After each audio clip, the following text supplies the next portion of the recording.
and the Euro-communist movements. They were, the line of march people were more academic and ex-prisoners. There were a lot of people who had been in the BLA who were like, got out of jail and like went back to college and joined with them. So it was a strange group, but high caliber, like intellectual people. And then my take is different than yours on the new communist movement in the sense that at the time, like the group that became Freedom Road and some of the other groups like that, and CPUSA and DSA, we put all our energy, and even anarchist groups, put the energy into the Rainbow Coalition that Jesse was doing, and it was the hope that a third party would come out of that, and eventually the Greens do have connections to the Rainbow, but like a lot of energy went into it, and there was also the mistake, and that also became identity politics. So, but it was, you know, hindsight is 20/20. You can look back and say, oh, we were wrong, but at the time, what were the alternatives as we were in decline? Yeah, and I quote Max Elbaum in the book. I mean, you have to admire these people on some level. They were very, very dedicated to trying to build an anti-imperialist movement in the United States.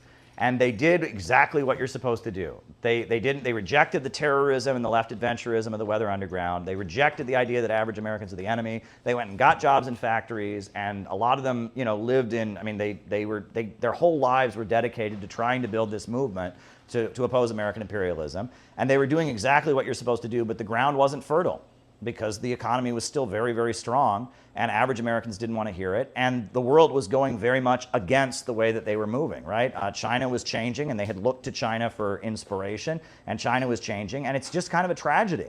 I mean, it's ultimately a tragedy because the world was not going the way that they thought they could go, and the U.S. working class didn't want to hear it. But the problem is that the memo has now been sent out a lot of the groups that are still around that can trace their roots back to these periods. The memo has been sent out that we can never win over average Americans. That's a big thing. The bulk of the population is unreachable, number one, or at least the white people are unreachable. And number two, that we must support the Democrats at all costs. Because if we don't align with the Democrats, the Republicans are all going to kill us, and the right wing, you know, they're evil, and they must be, you know, and that has been the crippling, you know, the lessons of this period that have been learned have done huge damage to what calls itself communism in the United States. This orientation that the bulk of the white working class are the enemy, and that we must always align with the Democrats and oppose this thing called the right wing.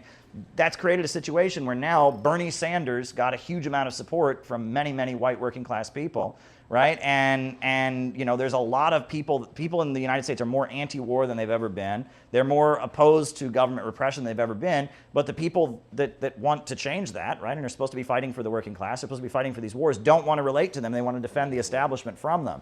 And it's created this situation where politics has gotten bad, and we need to unlearn what these people very tragically learned. And that, you know, it's sad, and for a lot of these people, it's not a question of intellectually arguing with them. It's a matter of trauma. You know, I mean, it's a matter of, you have to remember these people, I mean, you know it better than I do, I'm sure, but I'm saying that for these people, like, there were like fist fights, there were deaths, there were killing, there was, you know, people died, you know what I mean? You know, I mean, people, May of 1980, after they did their Death to Deng Xiaoping rally, the RCP decided they were going to call a general strike on May 1st, which was ridiculous. It's this tiny communist group, and they're going to call a general strike. They called it May Day 1980. And so all over the country, their members were going around and waving communist flags and such, and getting beaten up, and et cetera. And I believe there was a guy who was stabbed to death, right? Somebody stabbed him to death, and there was another person whose body was found at the bottom of an elevator shaft in New York City, you know, and that these people were very dedicated to what they were doing, and the population didn't want to hear it, and they were enduring like real physical,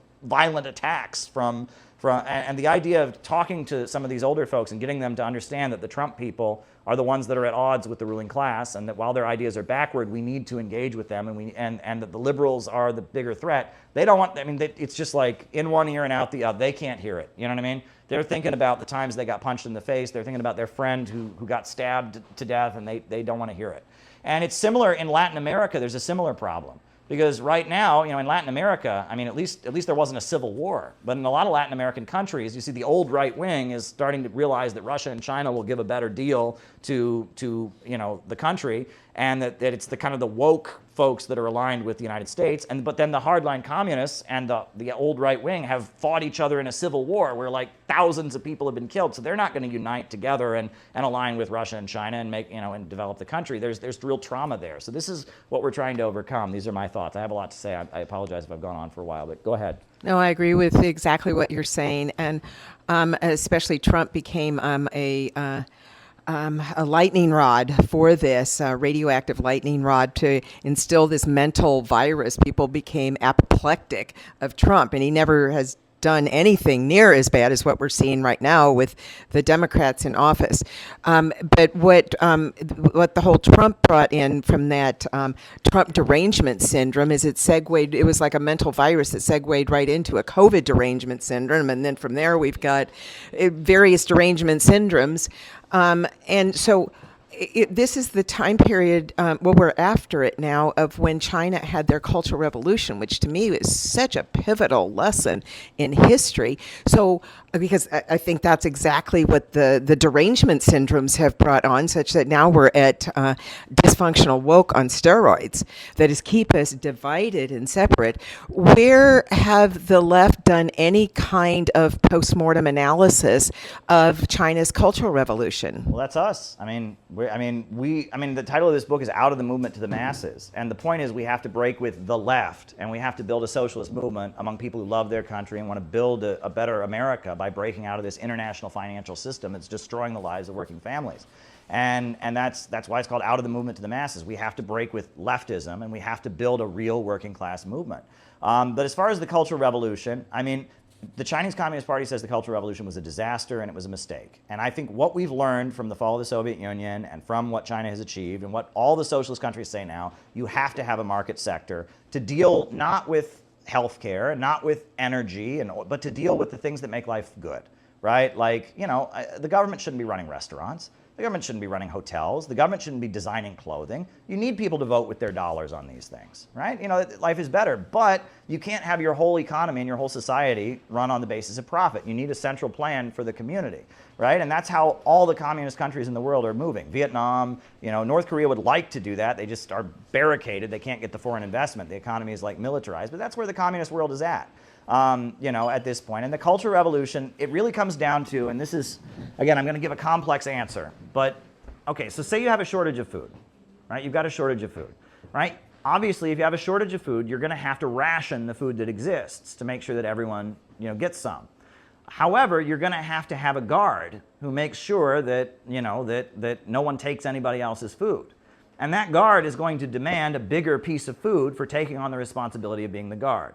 Right? And that's the basis of bureaucratic privilege, right? The guy who's taking on the responsibility of being the guard to make sure no one takes anybody else's food, he's going to want a bigger slice of food because he's taking on that responsibility. And every communist country has had what you call a bureaucracy. They have to have somebody who takes on the administration, and that bureaucracy, in order to do the job, is going to have to, get compensated somehow. The question is, how do you prevent the bureaucracy from just restoring capitalism and becoming the new capitalists? Well, Stalin's notion was we're going to monitor them with secret police, and we're going to monitor them very, very carefully and all of that. And it seems like, that didn't have very good results. And Mao's response, the Cultural Revolution, was, well, we're going to mobilize the population to constantly be terrorizing the bureaucracy and demanding that they stay loyal to the communist line. And we're going to mobilize the young people to call out their teachers and call out the mayors and call out the officials and make sure that they're staying true to the communist line. And that didn't work out very well either. And really, the way to handle the problem of bureaucracy is that people shouldn't go into the bureaucracy to get rich. You should have a market sector for people to get rich in, right? If people want to get rich, they don't become bureaucrats. They open their own business, right? And the bureaucracy should be for people who are committed to communism and committed to the socialist agenda of the country. And you have a market sector for people who are just in it for themselves and want to become rich. They can go into the market sector. The problem when you have an entirely state-run economy is the only way people can advance themselves is to go into the bureaucracy. And that leads to the bureaucracy being full of people who just want to make more money than everybody else. And that's what happened in the Soviet Union. And ultimately, the Soviet Union, they surrendered and threw in the towel because the bulk of the Soviet Communist Party didn't believe in communism anymore. And Stalin had tried to terrorize them and keep them controlled with secret police. And the Cultural Revolution had tried to, have society like mob rule kind of to control the bureaucracy. But at the end of the day, you should have a market sector. You should let people who just want to advance themselves go somewhere other than the bureaucracy, and have the bureaucracy be people that are loyal to the project. And when I go to anti-imperialist countries, I've noticed that they're all kind of a third, a third, a third. You go to Russia, you go to China, you go to Iran, Venezuela, all the anti-imperialist countries, the population is about a third, a third, a third. You have a third of people that are against the government, right? And you meet them and they kind of buy into the American Western way. They think they're, and then you have a third of people that are, that support the government. They say the government's better, the revolutionary government is better. They've done a lot of things, but they're not like totally on board. But then they have a third of the population that are very, very loyal. And I saw those folks in Central Caracas in Venezuela. The people in the colectivos and the communes, those people will go down fighting for Maduro. There's a reason that the Maduro has been able to stay in power. There's a third of the population who are very dedicated and will never surrender and have given their whole lives to it. When I was in Central Caracas, I interviewed this young woman. She said, I believe that God brought me to the earth to die for communism. I will die for Nicolas Maduro. That is my fate. And those people will never surrender. And Iran is the same way. You have a third, a third, a third. And you have that Islamic Revolutionary Guard Corps. Those people are totally dedicated, and they're only a third of the population. And there's another third that's more or less likes them, but is not where they're at. And then you have another third that is against them. And that solid core of people that are very, very dedicated to the revolutionary project, that's what keeps them in power. And then, the other folks can go into the market sector, or they can be sympathetic or maybe critical or whatever. But if you have that solid block of people that are very, very dedicated to your revolutionary ideology, that anti-imperialist government is going to stay in power. And that's the model that we see in revolutionary and anti-imperialist countries at this point. I really like what you said. You said it really well, and I totally agree with everything you said, but it didn't address my question. Okay. My question has to do with the degree that the left, not even the communist groups, the left has processed what happened in the Cultural Revolution, which was an utter mistake, but that's what we're knee-deep in right now, this psychosis that has been weaponized, that has kept a whole, like almost the third that should be united with those who are in dissent against the government, has kept this apart, is this woke psychosis that has now been weaponized as super Karens, not going after the state, but going after their fellow citizens. Mm-hmm. So why and how has not just communists, but the left not processed what a failure it was in China, and it's being used on them, in part probably because it's not even rational. It's going at their deep limbic selves. The Cultural Revolution in China and what is going on now, there are similarities in how people are targeting other people, but it has a completely different character. This was in the context of China was a socialist country that was up against U.S. imperialism. The government was mobilizing people to try and purify the socialist message, and it was a disaster. It was a mistake, but that's not what's going on now. What's going on now is we're in a capitalist imperialist society that is in the grip of an economic crisis, and the ruling class are fighting with each other, and the ultra-rich are trying to build a layer of people that will protect them from Donald Trump and populism, and they're mobilizing them, and it may be a similar mindset of persecute your neighbor, tell on people, etc., but it's a completely different context. And most of the so-called left or whatever completely hates Mao and completely hates the Cultural Revolution in China, and that, I guess the Black Panthers may have held up pictures of Mao, and some young people may be getting interested in these ideas, but overwhelmingly the left they don't claim that heritage. There may be a similar mindset, but it's not the same thing happening. It's a woke sickness. Well, it's the same thing. Different circumstances, different people. They don't have to align with them, but it's the same thing that is insinuated itself into a whole body of people. That could be the Salem witch trials too. I mean, that was it's just people being mobilized to hurt other people. In ways that go after they're not even rational. It's a psychosis. Mm-hmm. And that's part of what's keeping us from them. So we can't even rationally discuss this. And maybe if they could look at the Salem witch trials and the Cultural Revolution, understand that their thinking is metastasized into absurdities that Trump is Hitler and the deplorables are the enemy. Yeah, well, I mean, it's similar to McCarthyism, where communism. We had to purify U.S. society of anything that was remotely communist. I mean, it's when you get people. I think the main thing that we need to communicate to people is we're not trying to fight our neighbors. We're trying to fight capitalism and imperialism, and we should love our neighbors, right? That should be the message. And they're not doing that. Yeah. And I go to these Palestine rallies that are happening, and I agree with the message, but the message is hate. I mean, it's just they're vile and angry, and they're giving the middle finger, and and that is, I mean, there's a spiritual problem with what calls itself the left now. And so I see what you're saying. So, yeah. Yeah. Okay. I just wanted to comment on the Communist Workers' Party and its evolution. Of course, since the rapprochement with China, the Communist Workers' Party basically disbanded and went whole hog into the Democratic Party. And they see the Democratic Party as a gravy train. They set up nonprofits, and one of the nonprofits that the CWP set up was Asian Americans for Equality, which was given finance to buy property in Chinatown, for example, and they're one of the largest property owners in Chinatown. Yeah. So they're generating a lot of income as a consequence. They become landlords, and that's the direction they're going. It's reflective of what is happening in American politics today, how the state is being utilized to finance nonprofits, so the nonprofits could be their advocates. That's the mechanisms that's being used. Yeah. Go ahead, Will. The living critique, I think, of the Cultural Revolution is Xi Jinping, and somebody who went through it. And I think that his wing of the Communist Party the Chinese Communist Party has learned their lesson. And globally, for the left, in Africa, people who aren't communist, people like Arep Moi in Kenya, Museveni in Uganda, J.J. Rawlings in Ghana, these people, when they came to power, it was on a critique of some of the things that had happened in the Cultural Revolution, where they were left-wingers, very pro-China, pro-Gaddafi, who, when they came to power, they went to a more traditionalist thing. They relied on ideologies that Marxists felt uncomfortable, like traditional West African and East African beliefs, like Ubuntu. And there's a myth about the Cultural Revolution. China grew 5 to 7% every year of the Cultural Revolution. It wasn't a complete failure. Like, economically, they did more on the decentralization, and it laid some of the groundwork, some of the stuff we were talking about with Liu Shaoqi. Like, that debate within the Communist Party was complicated, but it was part of why they went to the market, because they were trying decentralization. So, like, to say the Cultural Revolution was a complete failure isn't quite true. It's an American bias, because they were still learning. Like, there's this myth of, like, everyone was at each other's throats. That was the first 4 or 5 years of the Cultural Revolution.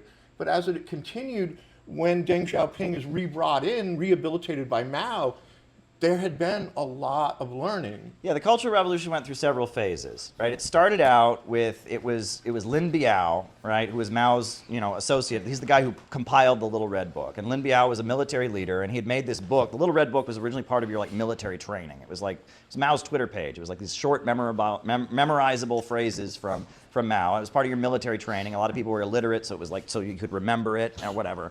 And the idea was that Mao, because of the Great Leap Forward, Mao had kind of fallen out of favor. And there was a fear that people in the party that were loyal to the Soviet Union would try to overthrow Mao. So the idea was they were going to mobilize the population to have Mao's back, to make sure that most of the party that was against Mao wouldn't remove Mao. So they mobilized the population. It was called Bombard the Headquarters. And they mobilized mainly the young teenagers. And Mao had been a high school principal at one point, and the first article that Mao ever wrote was about why physical education is really important, right? And it's actually quite interesting. And Mao had a particular attachment to teenagers. It's kind of interesting, and a lot of he uses. That's a whole nother tangent I can go on. But the first so Mao and Lin Biao mobilized the teenagers basically to go out and kind of terrorize the Communist Party to make sure they didn't drive Mao out of power and align with the Soviet Union, right? And so then you had that, and then that kind of took on a life of its own, and then there was a disagreement because Lin Biao wanted China to be aligned with the Soviet Union, but basically they felt the Soviet Union sold out. They weren't revolutionary enough.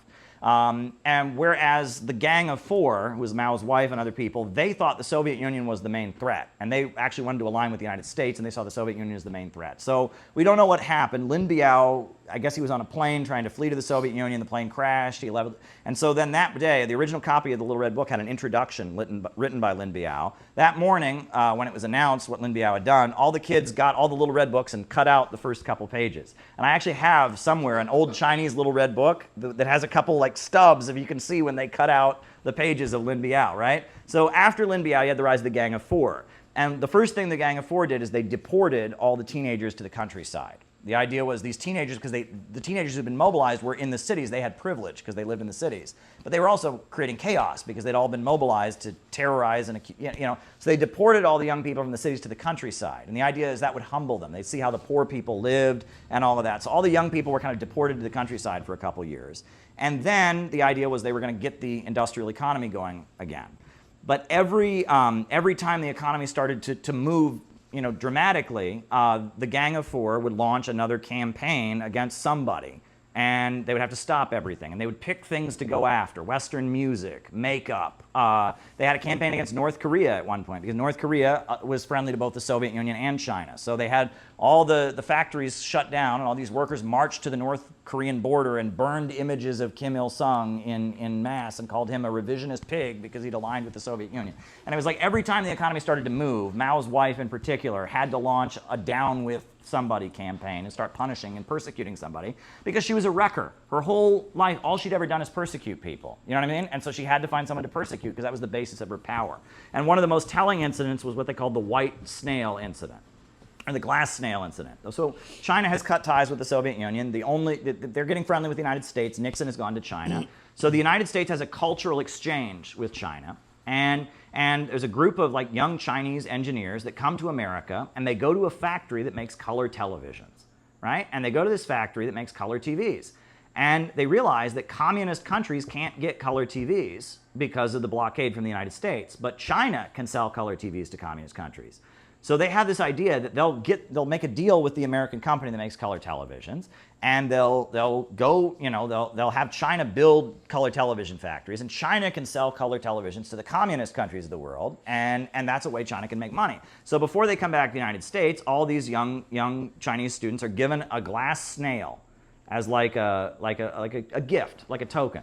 So they come back to the United States and they have a press conference. They say, hey, we got this great idea. We're going to make color televisions. It's going to be a great idea. Mao's wife hears about this. She's furious. This can't happen because China would never want bourgeois, decadent, disgusting color televisions anyway. And she then claims that the glass snail is mocking China. It's saying that China's slow and it's a mockery of the country. So she goes on television and just goes after these students. How dare they want China to make color TVs? And look, this snail was a mockery of China. And she's ready to destroy their lives, right? So then Zhou Enlai, who was the foreign minister, who was very close to Mao, he stepped in and he said, well, actually, I don't think the glass snail, was a mockery of China. And these students, they had good intentions. They wanted to help China. It wasn't about that they wanted color televisions. It was just that they wanted, China to be a more wealthy country. And he protected those students. But that was a moment where it was like China wasn't allowed to get wealthier because that would get in the way of her ability to rule. I mean, Mao's wife in particular was a particularly not good person, in my view. There are people who may disagree with me about that, but as somebody who looks at it,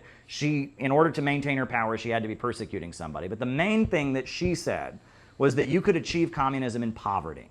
You cannot achieve communism in poverty. Communism is based on vast material abundance. But her thinking, and this was Stalin's thinking in the final years of his life, this was Che Guevara's thinking, this idea that you can create communism with willpower. Right? With willpower, you can create communism. If we just are so committed to it, we can make the world completely equal. No, the basis of breaking down inequality and creating a society with vast abundance, creating a society without a state and without coercion is abundance. Right? You have to create a huge amount of wealth. The only way you can have an equal society is if there's more than enough for everybody. As long as there's scarcity, some are going to have and some are going to have not. Right? And the idea that you can create total equality with repression or with willpower, it's not ever going to work. And the basis of communism is always understood to be vast abundance. And that is probably the main thing and that's what Deng Xiaoping, when he came to power, that's what he reiterated. He quoted from Marx and others. He said, the only way we can have a totally classless egalitarian society in China is with abundance. And that's where the quote, poverty is not socialism, but to be rich is glorious comes from. Right, and that was really the principal disagreement. So Zhou Enlai, the intellectual, the foreign minister who protected the students, he died, and he died a couple months before Mao died. And his funeral, all these wealthy or not wealthy, all these high achieving academics, scientists, engineers, and others go to his funeral, and they're crying that Zhou Enlai has died because who's going to protect us now? This is the guy who would protect us from Mao's wife, right? And so they went to his funeral in Tiananmen Square. And his funeral turned into an anti-communist riot. And like thousands of these young professors and intellectuals were like burning cars, and they were chanting down with communism. And they were angry because Zhou Enlai had died, right? And then Mao died a couple months later. And that crowd in 1976, this isn't 76, this isn't the 89 Tiananmen thing, this is the Tiananmen incident in 76, put the Chinese Communist Party on notice that a lot of their most professional and skilled people were really tired of, they were turning against communism basically because of how badly they had been repressed by the Cultural Revolution. And that's what then enabled, after Mao died, Deng Xiaoping to come to power, arrest Mao's wife for counter-revolutionary crimes, and declare the Cultural Revolution to be over, right? And then he immediately started courting those young scientists and intellectuals. And his speeches were all about how they're not making enough money. These young intellectuals were not letting them, and he let these people and encouraged them to start their own businesses, et cetera. And he won back that layer of the population that had been rioting at the time that Zhou Enlai had died, right? And he won them back. And it's those same people that were rioting. The Soviet Union wasn't brought down by the bulk of the population. The bulk of the population voted to keep the communists in power, et cetera. It was the college professors, it was the academics, it was the filmmakers, it was the engineers, it was the scientists, the people who felt stifled by the socialist system.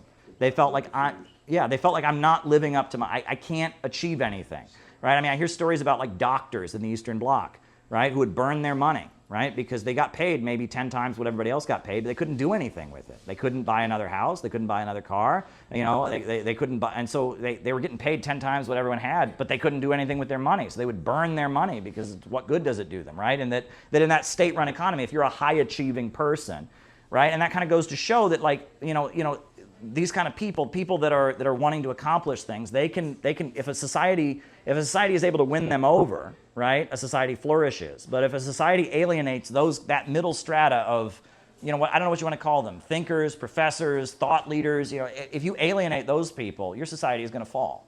And the socialist countries had largely alienated those people. And at the time that the Eastern Bloc fell, the bulk of the population wanted to keep communism, but those people had been completely alienated, and they brought it down. But China won them back. And that's what the difference was. Deng Xiaoping came to power, and he won those people back. And he won those people back to supporting communism, understanding the communist government would support them and utilize them to build and strengthen and make China very wealthy, which has been very successful. So that's my assessment of the Cultural Revolution. Long-winded. These are not simple concepts that you can just explain. You have to go into great detail about them. But that's my assessment. Go ahead, Shruti. Yeah, I think one important distinction to make between the Cultural Revolution and I suppose like the woke movement is the material conditions of the people that are involved in both of these different situations. As far as China goes, the people of China have a far better quality of life than the people of the U.S., those who are involved in the woke movement. The failure of the Cultural Revolution was really a deviation from Marxism-Leninism, a deviation from the ideology. That's what led to those disastrous policies.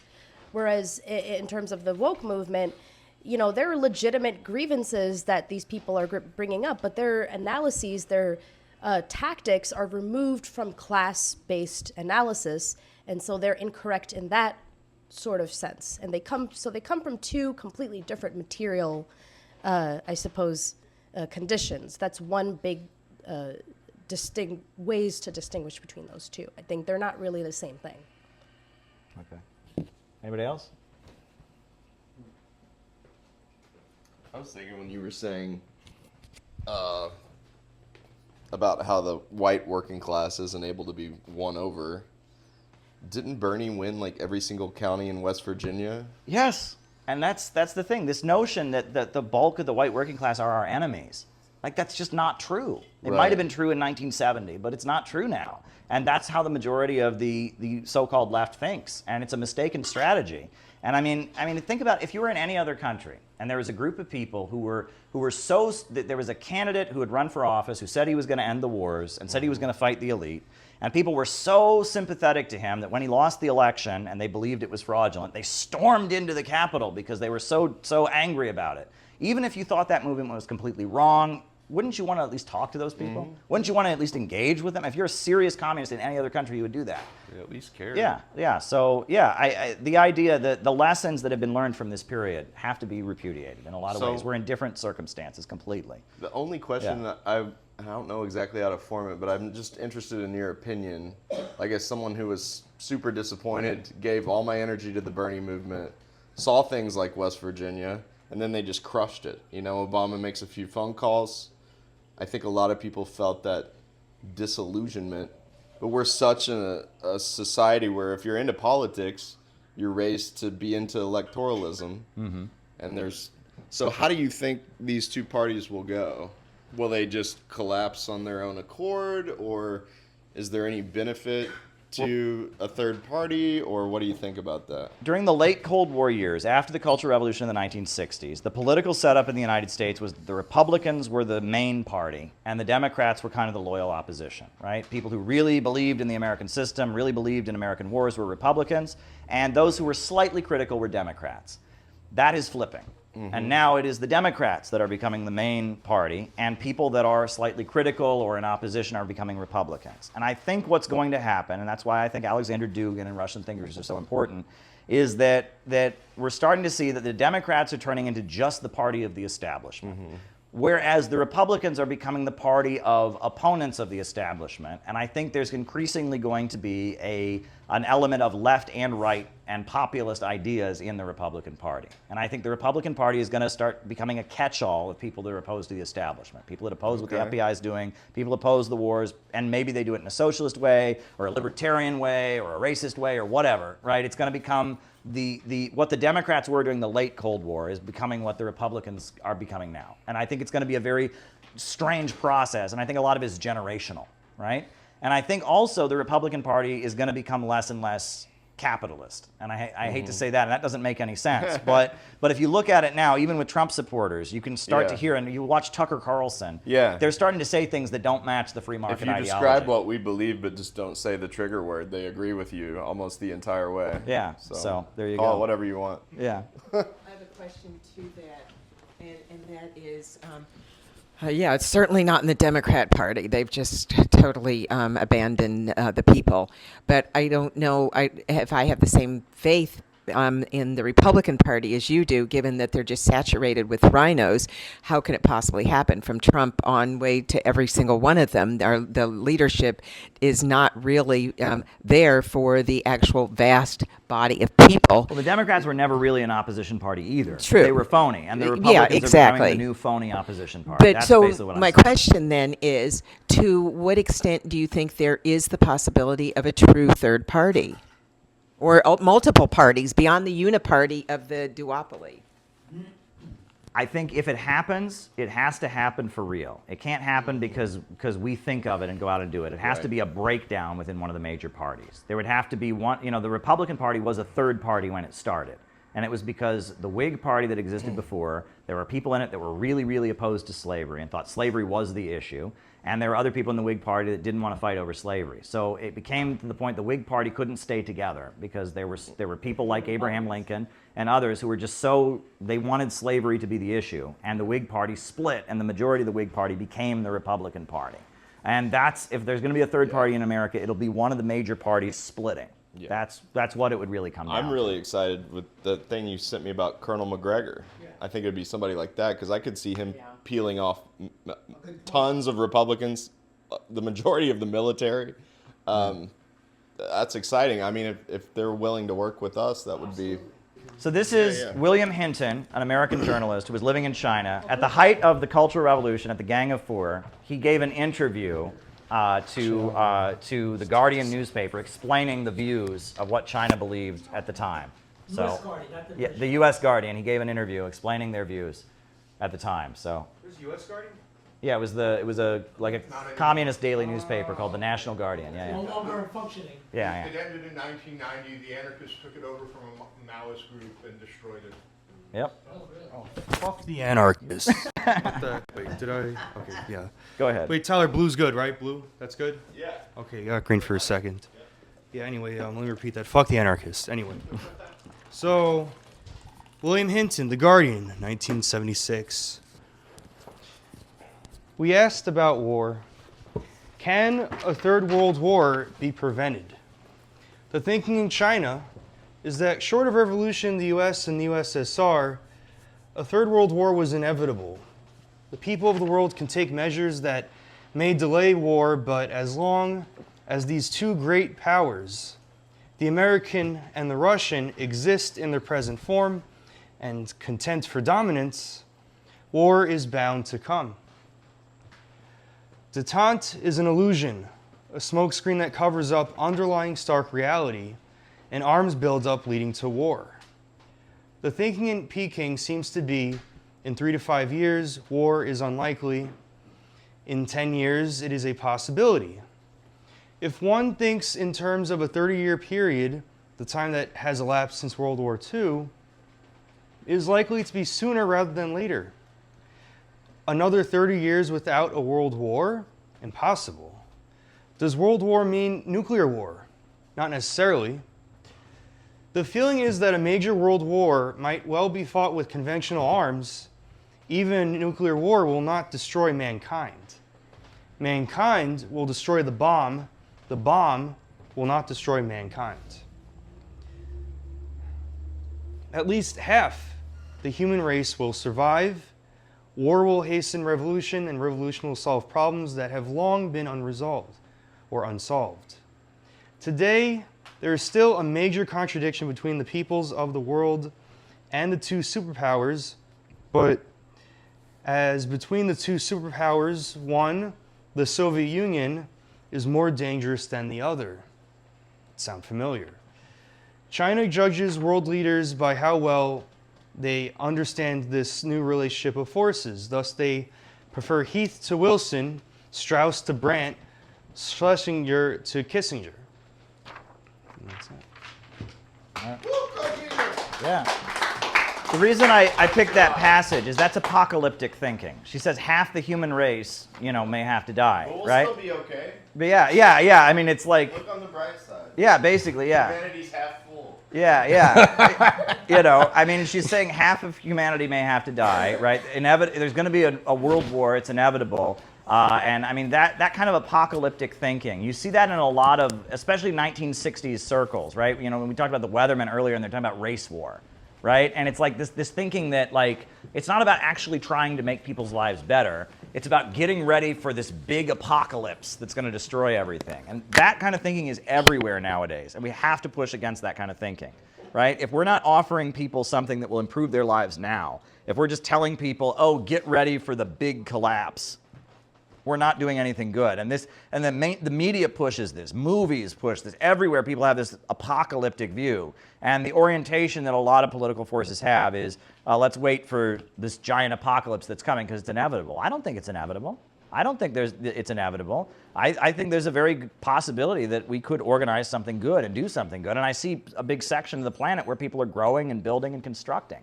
And that apocalyptic approach that China had embraced during the Cultural Revolution, that half of humanity is going to die and we just have to pick up the pieces afterwards, that approach needs to be pushed back against. So. Well, that's the whole promise of the multipolar world, or the global majority, as they're being called, versus the unipolar world that thinks in those terms, that scarcity. But I'm wondering where you think then the eschatology that we're being confronted with as well. Does that dovetail with this, the economies are all going to fall apart, that apocalyptic thing? What is eschatology? End times, spiritual end times, the Messiah comes. 'cause Well- there's a lot of that going on.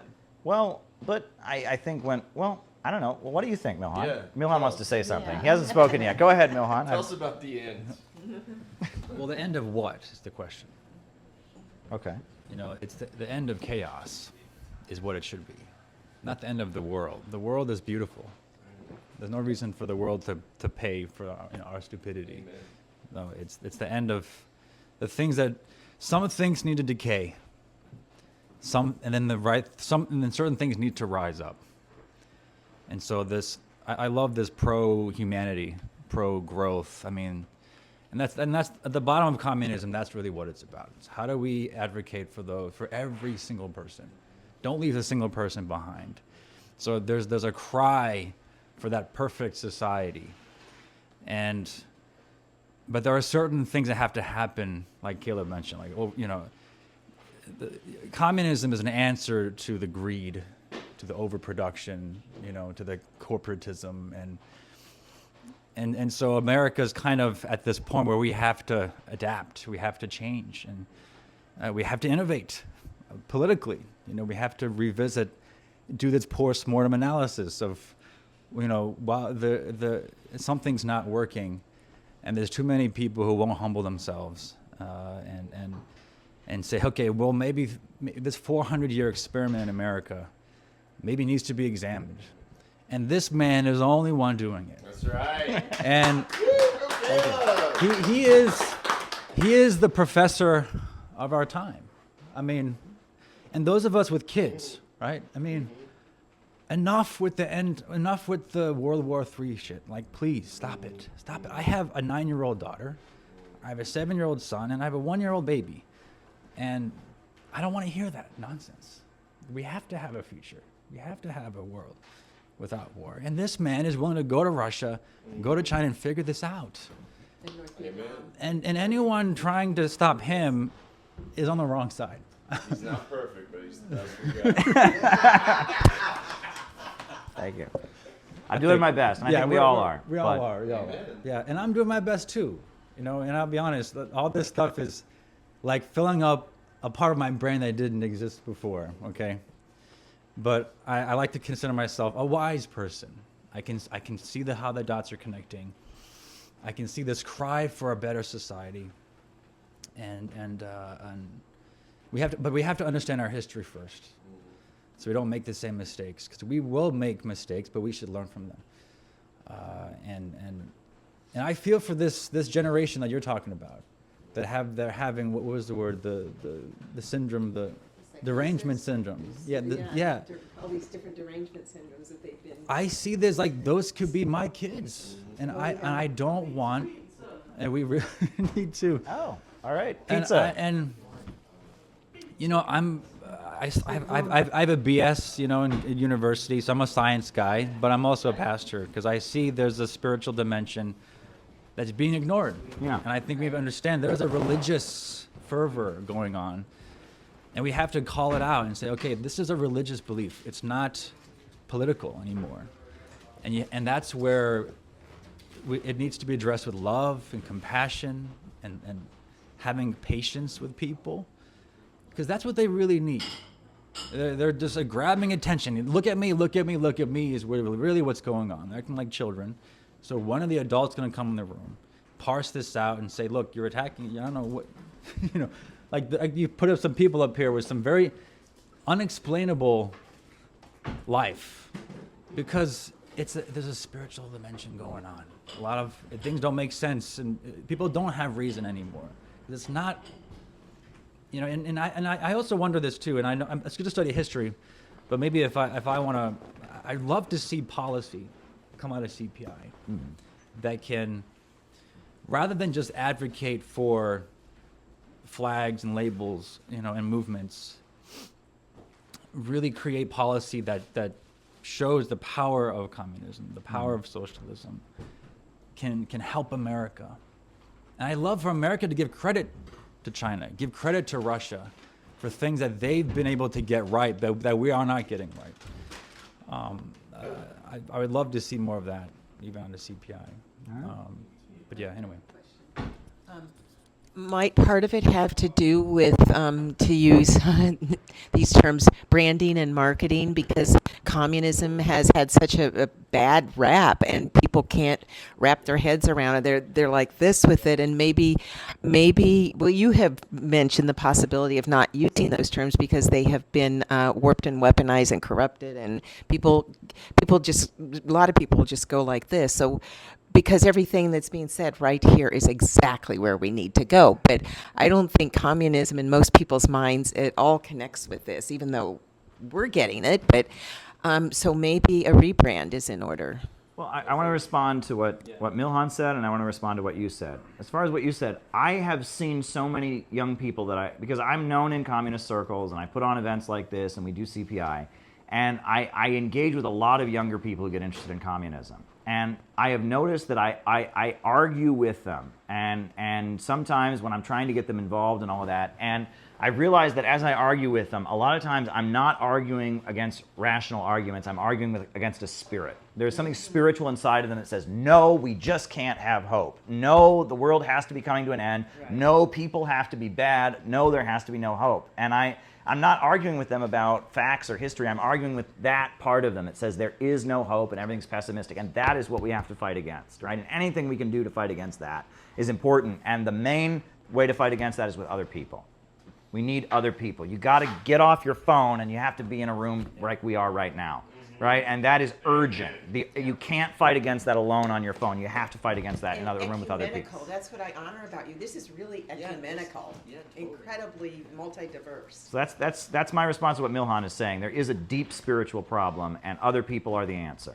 And now, as far as what you're saying about rebranding, I agree with you. And I will say what I said the other night, which is I used to tell people I was a communist, and they would go, oh my gosh, how can you be that? And then I could explain to them, oh, well, I want the banks and the factories and the major industries to work for the people. But now if I tell people I'm a communist, they go, oh, I know what you are. And they assume I have pink hair and that I'm obsessed with the trans thing and I want to murder all Trump supporters. And I'm not that.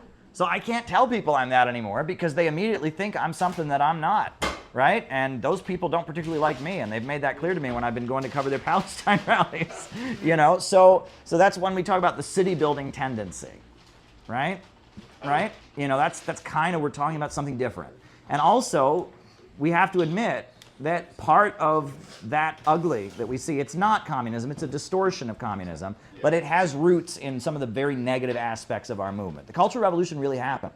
Trotskyism. I would argue that Trotskyism took the bad. You know, Stalin, in order to build up Russia, he was trying to break with it. But Trotskyism took the bad part and kind of more purified it. And then American intelligence and the CIA really amplified it. And woke is the worst elements of communism taken and blown up into something very bad. And the communist world has learned from the Cold War, and they've improved and they've adjusted and they've taken the good. And if you talk to them, they've built something different, right? And that's kind of how I see things. So when we call ourselves the city building tendency, I tell people Marxism-Leninism is very much the foundation of what I believe. You know, that capitalism has this built-in problem of overproduction that holds back human growth. That imperialism, the highest stage of capitalism, is preventing development around the world. We need a multipolar world. That's the foundation. But I think we should learn from all different anti-imperialist movements. And I think the goal of a world where Russia and China and the United States can exist as equals, right? And cooperate with each other and focus on raising and eradicating poverty and moving toward that world of vast abundance where people can live in peace with each other. That needs to be the focus. Take Yeah. the best of both and leave the rot behind. Well, Exactly. Let it die, and then the right things, the good things come up. I don't think you have to lead with communism, but it's like dishonest to pretend we're not informed by You it. give you know? credit. You give credit to where it's due. Absolutely. But, At a strategic time. but you don't lead. Yeah, it's and like policy. crazy. What It's Milhan said about policy is really, because if you put forward a policy, you're saying, I want to do this to improve your life. You're not saying, I want to have a revolution and overturn your society. And that's what, in actual revolutionaries, they talk about what they call a transitional program. In Russia, it was peace, land, and bread. I think in China, it was land to the tiller. We're going to give people their own land. Putting forward something that people can actually see happening. And then give credit to where it comes from. Yeah. Give China, Russia, wherever the idea came from, or communism. Yeah, absolutely. Go ahead. So, when someone asks me, Nate, do you think we need to rebrand? I would say no. We need to take the word back. We need to recruit people and build a movement so where people can see that we are the real communists and the fake, phony left, they're not the real communists. That's what I think we need to. We need to not the solution is to not rebrand. We need to say we are communists, but we are the real communists. Do we have the strength to do that, though? We can't. Use your Yeah. advertising budget. Yeah. Can we pick up on that after we? Yes. Let's eat. Yeah. We're 10 minutes into pizza eating. All right. Let's I think do she it. wanted to say something.